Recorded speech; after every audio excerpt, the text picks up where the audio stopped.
सुबह से जाल डाले बैठा हूँ, अब तक एक भी मछली हाथ नहीं लगी। लगता है आज खाली हाथ ही लौटना पड़ेगा।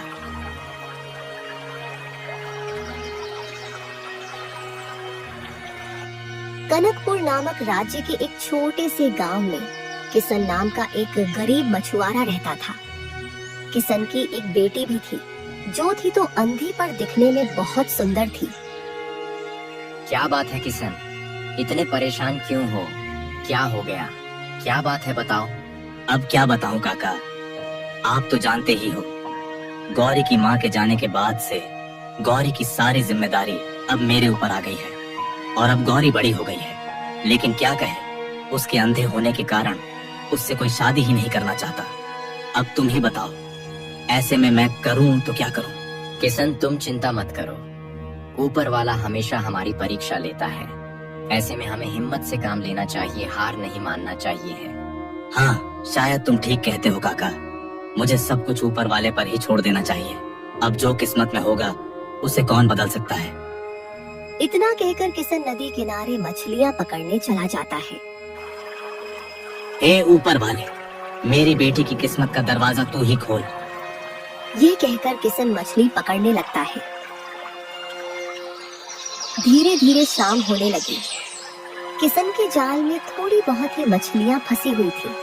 आज तो इतनी कम मछलियां हाथ आई हैं, इन्हें बेचकर तो केवल एक समय का ही खाना बन सकता है। ये सोचते हुए किशन मछलियां बेचने बाजार जाता है। मछलियां ले लो, मछलियां, ताजी ताजी मछलियां ले लो, अभी अभी लेकर आया हूँ। ले लो, ताजी ताजी मछलियां ले लो। किशन मछलियां बेचकर वापस अपने घर चला आता है। घर पहुंचकर उसने देखा कि गौरी चेहरे में उदासी लिए बाहर बैठी थी। गौरी बेटी, मैं घर आ गया। पिताजी आप आ गए? आपने आज आने में बहुत देर कर दी। आपको तो पता है ना, मैं अकेली कहीं आज जा नहीं सकती हूँ। अरे बेटा, वो क्या है ना कि आज मछलियां हाथ ही नहीं आ रही थी, इसीलिए थोड़ा देर हो गई। तू चिंता मत कर, कल से तू भी मेरे साथ चलना। इस तरह ना तुझे मेरी चिंता रहेगी और ना मुझे तेरी चिंता रहेगी। क्यों बेटा? हाँ पिताजी, यह ठीक रहेगा।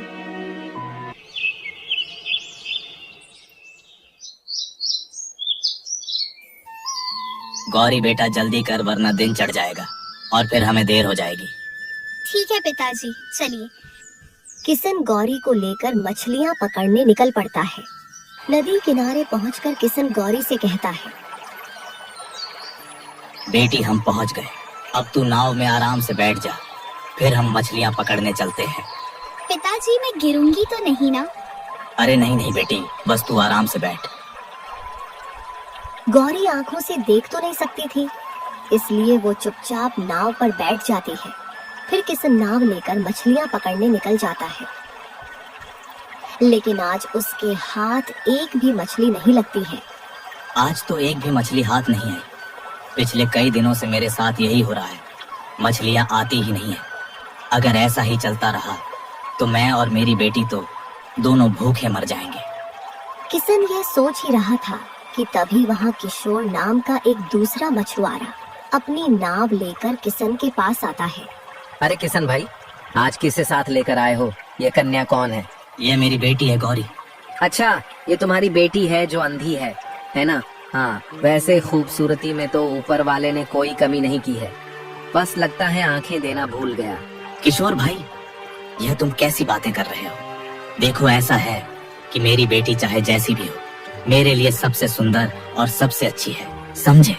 अच्छा ठीक है भाई, मैं समझ गया, इसमें गुस्सा करने वाली कौन सी बात है। मैं तो बस मजाक कर रहा था, अगर तुम्हें बुरा लगा हो तो मैं यहाँ से चला जाता हूँ। किशोर और किशन की बातों से गौरी मन ही मन उदास हो जाती है। तभी किशन उससे कहता है, बेटी गौरी, क्या हो गया, तुम चुप क्यों हो गई? देखो बेटा, इन जैसों की बातों पर ध्यान बिल्कुल मत दो। अरे इनका तो काम ही होता है दूसरों की बातें सुनना, दूसरों की बातों पर हंसना, मजाक बनाना। इनकी बातों पर ध्यान मत दो, है ना बेटा? पिताजी मैं ठीक हूँ, मुझे फर्क नहीं पड़ता दुनिया क्या कहती है। आप मुझसे प्यार करते हैं, मेरे लिए यही बहुत है। हाँ, शाबाश मेरी बेटी, तेरी यह सोच मुझे बहुत अच्छी लगी। बेटी, मैं नाव किनारे पर ले चलता हूँ, फिर मैं तेरे लिए जंगल से फल तोड़ कर लाता हूँ, फिर दोनों बाप बेटी मिलकर खाएंगे। किसन इतना कहकर नाव किनारे पर लगाकर जंगल की तरफ चला जाता है। काफी देर हो जाती है पर किसन अभी तक वापस नहीं लौटा। पिताजी, पिताजी, लगता है पिताजी अब तक नहीं आए। पर पिताजी को इतनी देर क्यों लग रही है? गौरी यह सब सोच ही रही थी कि तभी वहाँ से एक राजकुमार गुजरते हैं। गौरी को अकेला देखकर वह रुक जाते हैं और पूछते हैं, सुनो सुंदरी, तुम कौन हो और यहाँ जंगल में अकेले क्यों बैठी हो? आप कौन हैं? मैं राजकुमार वीर हूँ, इस राज्य के राजा आदित्य वर्मा का बेटा। मैं शिकार करने जंगल जा रहा था, तुम्हें यूं अकेले बैठा देखा तो रुक गया। कौन हो तुम? गौरी अब राजकुमार को सारी बात बताती है। इसलिए मैं यहाँ पर बैठी हूँ। मुझे तो यकीन नहीं हो रहा है कि तुम्हें कुछ दिखाई नहीं देता। तुम्हारी सादगी, भोलापन और तुम्हारी सुंदरता ने तो तुम्हारी इस एक कमी को नजरअंदाज करने पर मजबूर कर दिया है। अभी राजकुमार और गौरी आपस में बातें कर ही रहे थे कि उसी समय एक शेर वहाँ आ जाता है और राजकुमार पर हमला कर देता है। राजकुमार, राजकुमार, क्या हुआ? आप ठीक तो है ना? अरे एक शेर मेरे ऊपर चढ़ गया है, मेरी मदद करो, मेरी सहायता करो। मैं क्या करूँ? मैं कैसे मदद करूँ? इतने में वहाँ किसन आ जाता है और यह सब देखकर हैरान हो जाता है। किसन राजकुमार का धनुष और तीर उठाकर तीर को शेर के सर पर मार देता है और शेर मर जाता है। आपने मेरी जान बचाई, आपका बहुत बहुत धन्यवाद। इसमें धन्यवाद कैसा? एक दूसरे को मुसीबत से बचाना यही तो हम सबका कर्तव्य है। जी, आपने बिल्कुल सही कहा। वैसे आप हैं कौन? किसन राजकुमार को सारी बात बताता है। अच्छा, तो आप गौरी के पिता हैं। आपसे मिलकर बहुत खुशी हुई। आपको कभी भी कोई भी परेशानी हो तो हमें जरूर याद कीजिएगा। आपकी मदद करने में हमें खुशी होगी। ठीक है, चलिए अब हमें आज्ञा दीजिए, हम जाते हैं। इतना कहकर राजकुमार वहाँ से चले जाते हैं। फिर कुछ दिन गुजर जाते हैं और राजकुमार को अपनी भावनाओं का एहसास होता है। ये मुझे क्या हो रहा है? मैं गौरी को भूल क्यों नहीं पा रहा हूँ? उसकी खूबसूरती, भोलापन, ये सब देखकर तो जैसे मैं उस पर मोहित हो गया हूँ। राजकुमार, यह राजकुमार आखिरकार किस सोच में गुम है? लगता है कोई खास बात है। लगता है अब इस बारे में महाराज से ही बात करनी होगी। नहीं, कोई खास बात नहीं है। मैं तो बस ऐसे ही कुछ सोच रहा था। आप पिताजी को मत बुलाइए। क्या हुआ मंत्री जी? क्या आप लोग किसी गंभीर विषय पर बात कर रहे हैं? महाराज, राजकुमार अब बड़े हो गए हैं। अब आपको इनकी शादी करा देनी चाहिए। अच्छा, तो क्या हमारे बेटे को कोई लड़की पसंद है? क्यों बेटा? राजकुमार महाराज को सारी बात बताते हैं। तो इस तरह से मेरी मुलाकात हुई गौरी से और उसके पिता ने मेरी जान बचाई।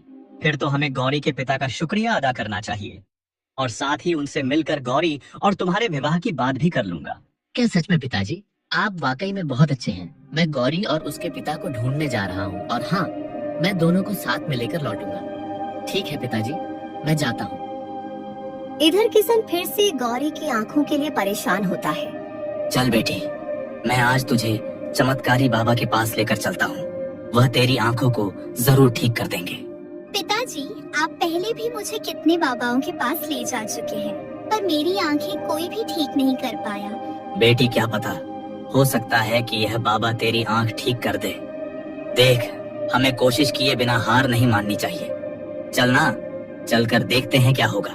ठीक है पिताजी, हम यह कोशिश करके देख लेते हैं। चलिए चलते हैं। किसन और गौरी अब चमत्कारी बाबा के पास जाने के लिए निकल पड़ते हैं। चलते चलते वह घने जंगलों के बीच पहुंच जाते हैं। पिताजी, मैं चलते चलते बहुत थक गई हूँ। कोई बात नहीं बेटी, हम थोड़ी देर यहीं बैठकर आराम कर लेते हैं, फिर चलेंगे, ठीक है ना? गौरी और किसन एक पेड़ के नीचे बैठकर आराम ही कर रहे थे कि तभी वहाँ पर एक राक्षस आ जाता है। अरे वाह इंसान, वो भी दो। इनकी बलि देकर मैं अपने दानव देवता को खुश कर दूंगा। राक्षस अपने जादू से उन दोनों के चारों ओर आग का घेरा बना देता है। यह महक कैसी है? पिताजी उठिए, देखिए जलने की महक आ रही है। बेटी, हमारे चारों तरफ तो आग लगी है, पर आग यहाँ लगी कैसे? यह आग मैंने लगाई है। तुम दोनों की बलि देकर मैं अपने दानव देवता को खुश करूंगा। राक्षस यह कहकर वहाँ से चला जाता है। बेटी तू डर मत, मैं कुछ करता हूँ। किसन किशन को कुछ समझ नहीं आता। जैसे तैसे वो छलांग लगाकर आग के घेरे से बाहर निकल आता है। पिताजी, पिताजी मुझे बचाइए। बेटी तू चिंता मत कर, मैं अब भी कहीं से पानी लेकर आता हूँ। किशन को एक कुआं नजर आता है। वो जल्दी से उस कुएं से पानी निकालता है और आग पर डालने लगता है। धीरे धीरे करके आग बुझ जाती है। बेटी तू ठीक तो है ना? तुझे कुछ हुआ तो नहीं ना? ये सब मेरी ही गलती है ना, मैं तुझे चमत्कारी बाबा के पास ले जाने की जिद करता और ना ही ये सब कुछ होता। मुझे माफ कर दे बेटी, मुझे माफ कर दे। पिताजी आप माफी मत मांगिए, ऊपर वाले ने जो लिखा है वो होकर ही रहेगा। मैंने सब कुछ ईश्वर पर छोड़ रखा है, आप भी सब कुछ उन्हीं पर छोड़ दीजिए। मुझे पूरा भरोसा है कि वो एक दिन सब कुछ ठीक कर देंगे। चलिए अब घर वापस चलते हैं। गौरी और किशन अब वापस घर जाने लगते हैं। तभी कुएं से एक आवाज आती है। रुक जाओ, मुझे बचा लो, मुझे ऐसे छोड़कर मत जाओ, मेरी मदद करो। अरे ये आवाज कहाँ से आ रही है? लगता है कि आवाज इस कुएं से आ रही है। किशन कुएं के पास जाकर देखता है तो उसे कुछ नजर नहीं आता है। अरे कौन है यहाँ जो हमें आवाज दे रहा है? रस्सी ऊपर खींचो, रस्सी ऊपर खींचो। किशन तुरंत रस्सी ऊपर खींचता है। अरे इस बाल्टी में तो एक सुनहरा रंग का सेब है, पर यह कुएं में आया कहाँ से? तभी उस सेब से आवाज आती है। मैं एक परी हूँ। मैं जब इस जंगल में घूम रही थी तभी एक राक्षस ने मुझे पकड़ लिया और अपने मायावी जादू से मुझे इस सुनहरे सेब में कैद कर दिया ताकि बाद में वो मेरी बलि दे सके। तो अब तुम इस सेब से कैसे बाहर आओगी? अगर कोई एक इंसान बिना छुए बिना देखे सेब को खा ले तो राक्षस का जादू टूट जाएगा और मैं आजाद हो जाऊंगी। किशन कुछ क्षण सोचता रहा, फिर बोला, बिना छुए बिना देखे कोई भला कैसे खा सकता है?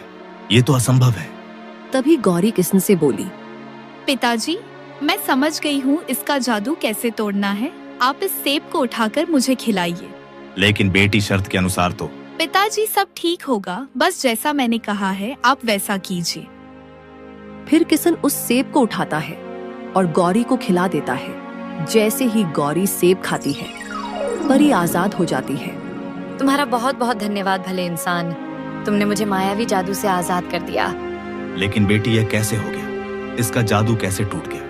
पिताजी आपने सेब मुझे अपने हाथ से खिलाया और मैंने बिना छुए सेब को खाया। क्योंकि मैं देख नहीं सकती हूँ इसलिए मैंने बिना सेब को देखे खाया है। इस तरह से मैंने बिना छुए बिना देखे सेब को खाया और जादू टूट गया। तुम्हारा धन्यवाद कन्या, तुमने मुझे इस जादू से आजाद किया है, इसलिए तुम मुझसे कोई एक इच्छा मांग सकती हो। परी जी मेरी तो बस एक ही इच्छा है, मैं अपनी आंखों से दुनिया देखना चाहती हूँ। क्या आप मेरी आंखों को ठीक कर सकती हैं? ठीक है, मैं तुम्हारी इच्छा जरूर पूरी करूंगी।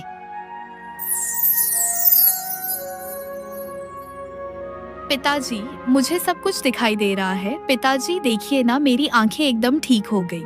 अरे अरे परी जी, आपका बहुत बहुत शुक्रिया। आपने मेरे जीवन भर की चिंता को एक पल में छू मंत्र कर दिया। मैं कैसे आपका धन्यवाद करूं?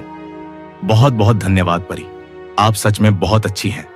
देखा पिताजी, मैं कहती थी ना कि आप सब कुछ ऊपर वाले पर छोड़ दीजिए, वह सब ठीक कर देगा। और आज देखिए ऊपर वाले ने परी के रूप में मेरी आंखें ठीक कर दी। गौरी बेटी, तू बिल्कुल ठीक कह रही है। अगर ईश्वर पर सच्चा विश्वास किया जाए तो वह खाली नहीं जाता है। हाँ, विश्वास एक बहुत बड़ी ताकत है। ऊपर वाले ने हम सबको धरती पर एक दूसरे पर विश्वास करके एक दूसरे की मदद करने और अच्छे कर्म करने के लिए ही भेजा है। परी यह कहकर अब आसमान में उड़ती हुई गायब हो जाती है। दूसरी ओर राजकुमार गौरी को ढूंढते हुए उसी जंगल में पहुंच जाते हैं। इतनी देर से मैं गौरी की तलाश कर रहा हूँ, पर अब तक तो उसका कोई पता ही नहीं चला। आखिरकार वह रहती कहाँ होगी? राजकुमार यह सब सोच ही रहे थे कि तभी रास्ते में उन्हें किशन और गौरी मिल जाते हैं। अरे गौरी, मैं कब से तुम्हें ढूंढ रहा था। अच्छा हुआ जो तुम मुझे मिल गई। अरे राजकुमार, आप यहाँ सब कुछ ठीक तो है ना? हाँ, सब कुछ ठीक है। मैं आप दोनों को ही ढूंढ रहा था। देखिए, मैं आपसे कुछ कहना चाहता हूँ। मुझे आपकी बेटी गौरी बहुत पसंद है। क्या आप अपनी बेटी का विवाह मुझसे करेंगे? लेकिन राजकुमार, मेरी बेटी तो अंधी है। क्या आप एक अंधी लड़की से शादी करेंगे? देखिए गौरी की इस एक कमी से मुझे कोई फर्क नहीं पड़ता। इंसान के मन की दृष्टि ही सब कुछ होती है। अपने पिता की बात सुनकर गौरी चुपके से उससे कहती है, पिताजी, आप राजकुमार से झूठ क्यों बोल रहे हैं? उन्हें क्यों नहीं बता रहे कि अब मेरी आंखों की रोशनी ठीक हो गई है? अरे बेटी, मैं तो राजकुमार की परीक्षा ले रहा था। ये आप दोनों क्या बातें कर रहे हैं? उससे पहले मैं आपको कुछ बताना चाहता हूँ। किशन राजकुमार को सारी बात बताता है। क्या सच में गौरी की आंखों की रोशनी ठीक हो गई? अरे वाह, ये तो बहुत ही अच्छी बात है। हाँ राजकुमार,